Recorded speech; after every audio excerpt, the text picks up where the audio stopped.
ओम शांति। 6 फरवरी 2025। बाबा के महावाक्य। मीठे बच्चे, पुरानी दुनिया के कांटों को नई दुनिया के फूल बनाना, यह तुम होशियार मालियों का काम है। प्रश्न: संगम युग पर तुम बच्चे कौन सी श्रेष्ठ तकदीर बनाते हो? उत्तर: कांटे से खुशबूदार फूल बनाना, यह है सबसे श्रेष्ठ तकदीर। अगर एक भी कोई विकार है तो कांटा है।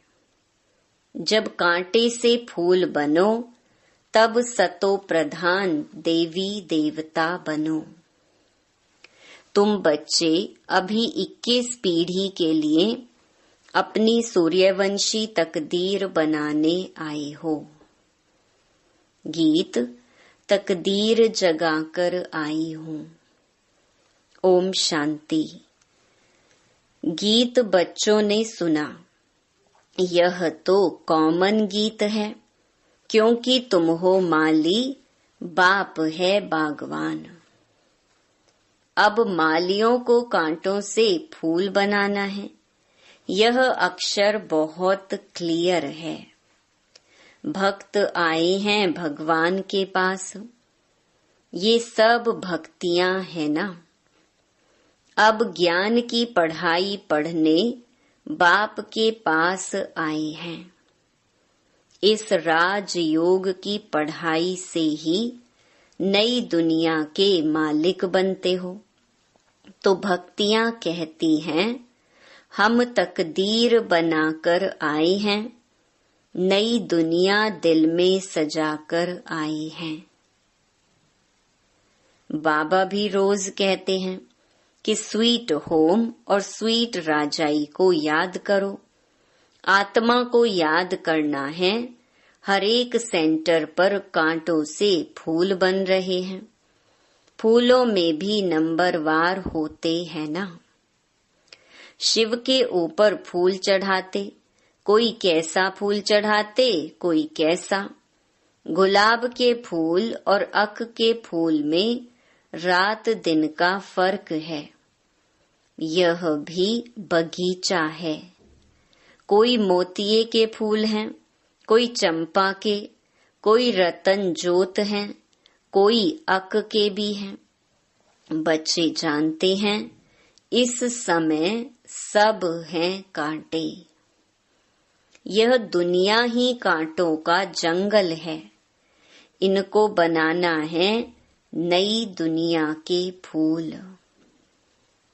इस पुरानी दुनिया में है कांटे।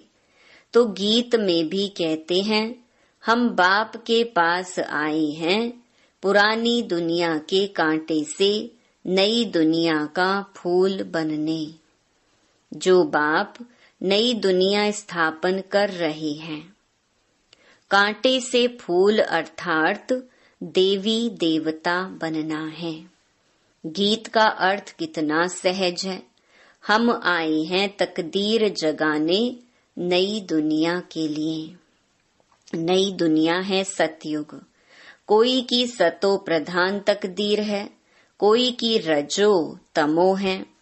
कोई सूर्यवंशी राजा बनते हैं, कोई प्रजा बनते हैं, कोई प्रजा के भी नौकर चाकर बनते हैं।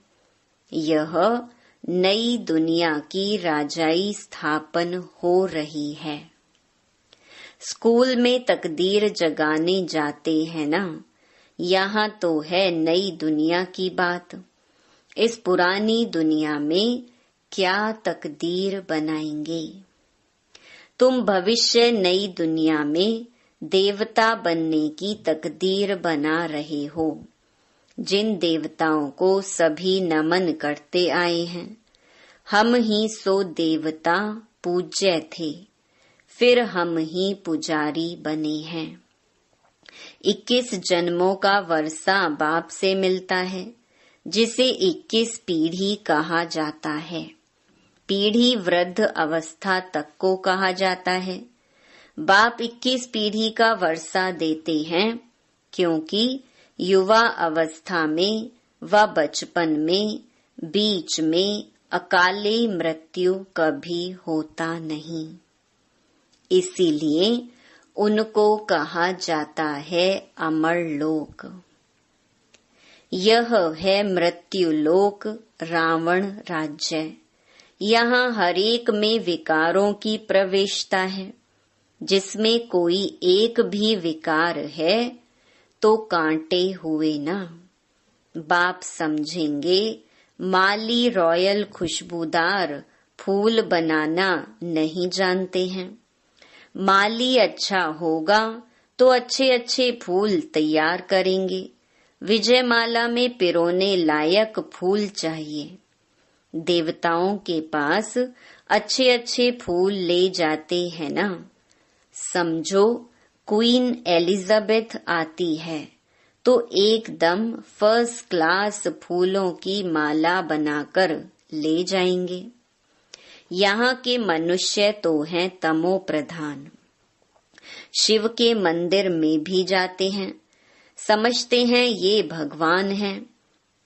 ब्रह्मा विष्णु शंकर को तो देवता कहते हैं, शिव को भगवान कहेंगे तो वह ऊंच ते ऊंचा हुआ ना। अब शिव के लिए कहते धतूरा खाता था, भांग पीता था, कितनी ग्लानि करते हैं। फूल भी अक के ले जाते हैं। अब ऐसा परम पिता परमात्मा उनके पास ले क्या जाते हैं। तमो प्रधान कांटों के पास तो फर्स्ट क्लास फूल ले जाते हैं। और शिव के मंदिर में क्या ले जाते, दूध भी कैसा चढ़ाते हैं। 5% दूध, बाकी 95% पानी। भगवान के पास दूध कैसा चढ़ाना चाहिए, जानते तो कुछ भी नहीं। अब तुम अच्छी रीति जानते हो, तुम्हारे में भी नंबरवार हैं। जो अच्छा जानते हैं उनको सेंटर का हेड बनाया जाता है। सब तो एक जैसे नहीं होते। भल पढ़ाई एक ही है।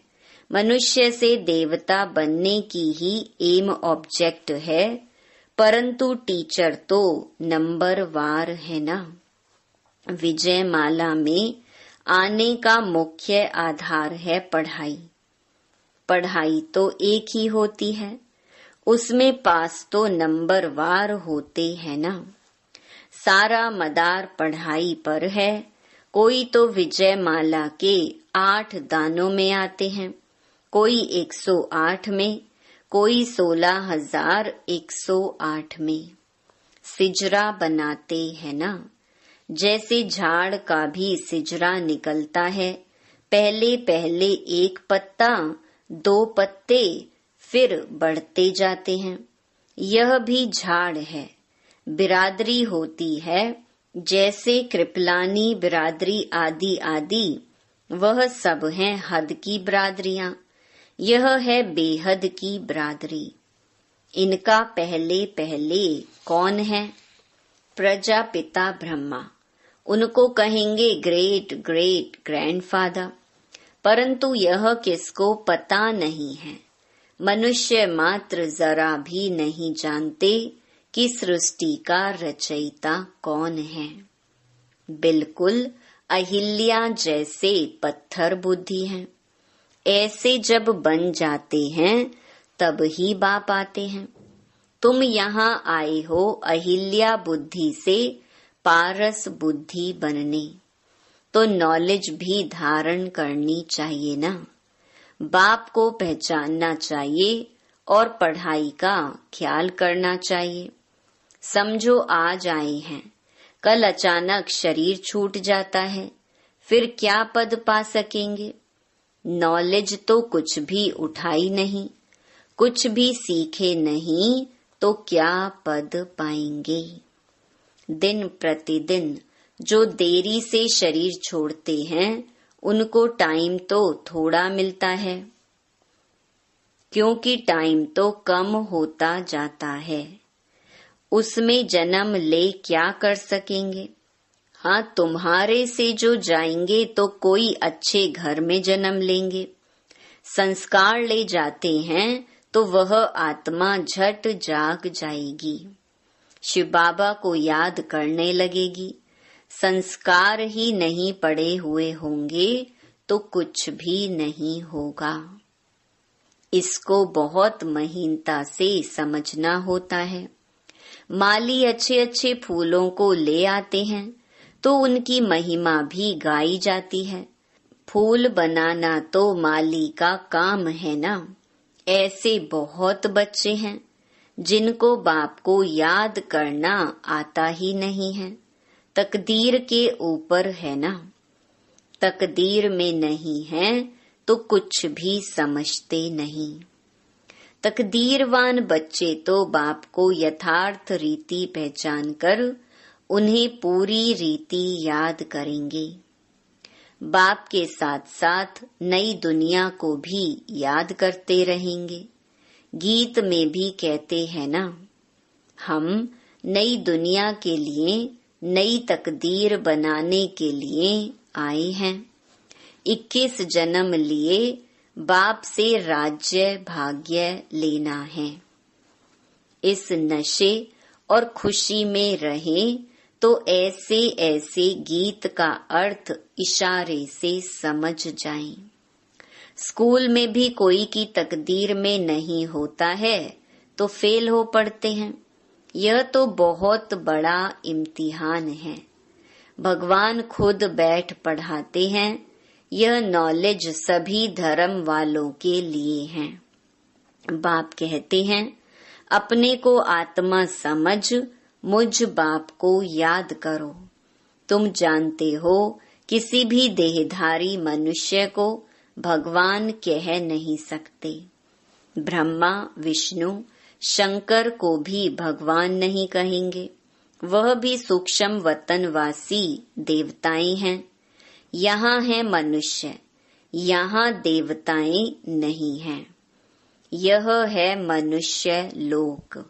यह लक्ष्मी नारायण आदि दैवी गुण वाले मनुष्य हैं जिसको डेइटिज्म कहा जाता है।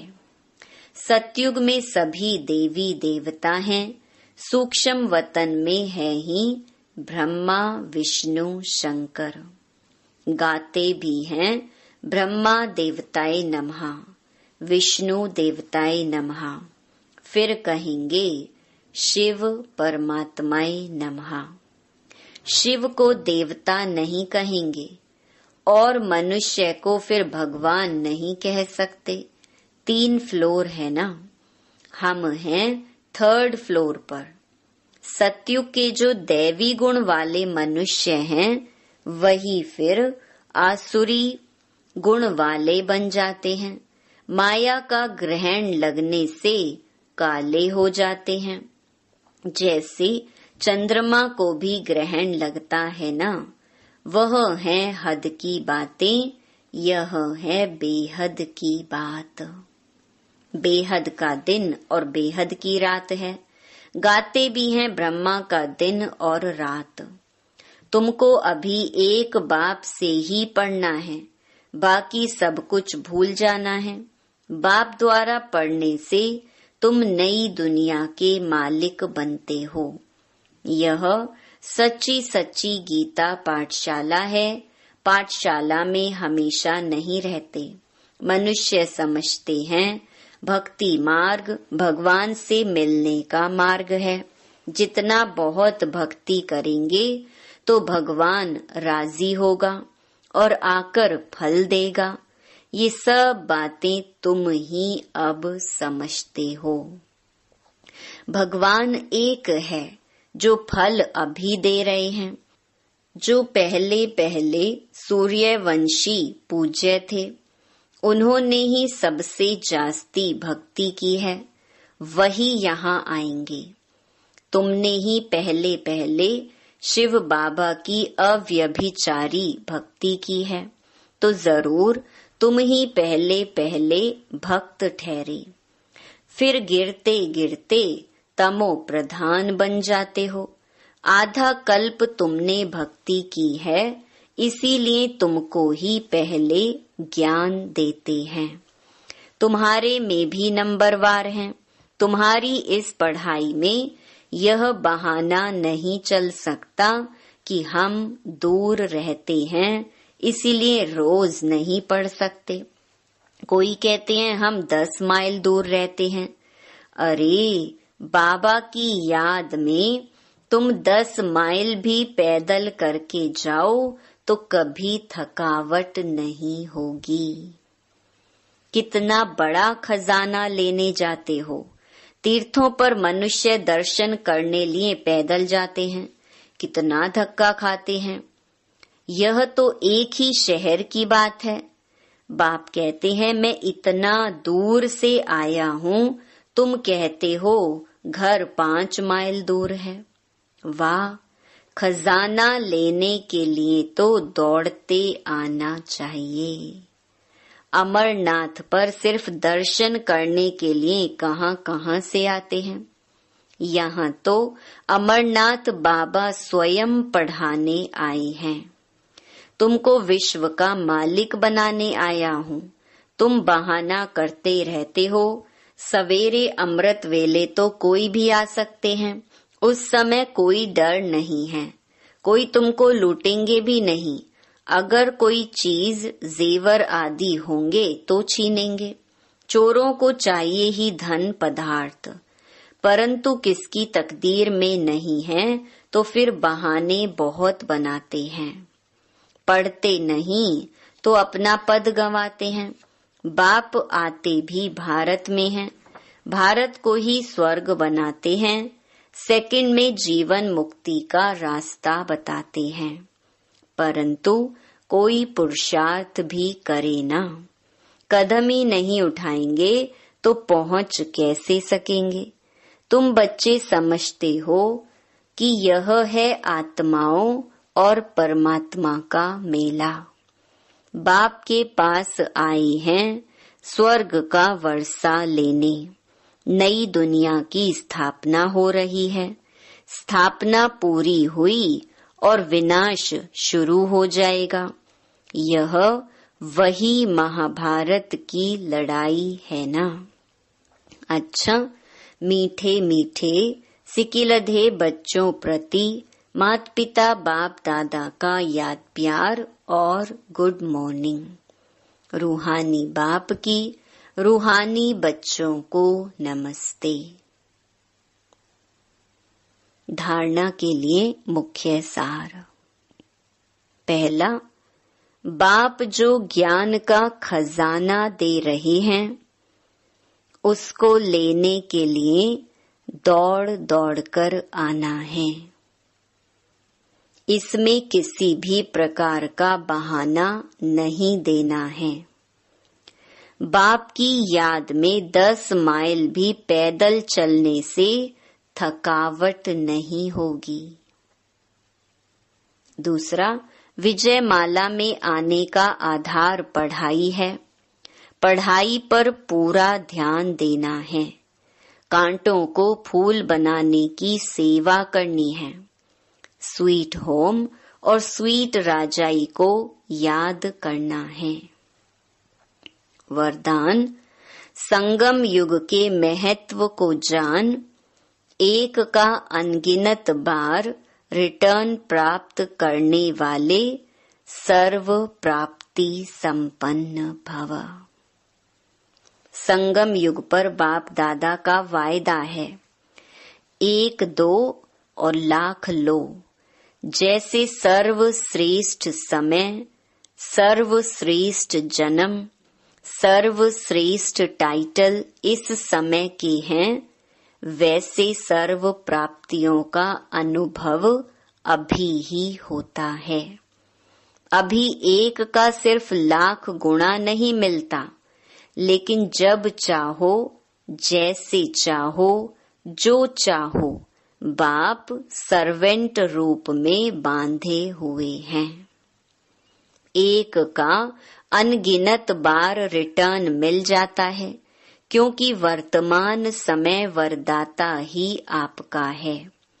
जब बीज आपके हाथ में है तो बीज द्वारा जो चाहो वह सेकंड में लेकर सर्व प्राप्तियों से संपन्न बन सकते हो। स्लोगन, कैसी भी परिस्थिति हो, परिस्थिति चली जाए लेकिन खुशी नहीं जाए। अव्यक्त इशारे, एकांत प्रिय बनो, एकता और एकाग्रता को अपनाओ। एकता और एकाग्रता ये दोनों श्रेष्ठ भुजाएं हैं कार्य करने के सफलता की। एकाग्रता अर्थात सदा निर्व्यर्थ संकल्प, निर्विकल्प। जहाँ एकता है और एकाग्रता है वहाँ सफलता गले का हार है। वरदाता को एक शब्द प्यारा है, एक व्रता, एक बल, एक भरोसा। साथ साथ एक मत, ना मनमत ना परमत, एक रस, ना और कोई व्यक्ति ना वैभव का रस। ऐसे ही एकता एकांत प्रिय। अच्छा, ओम शांति।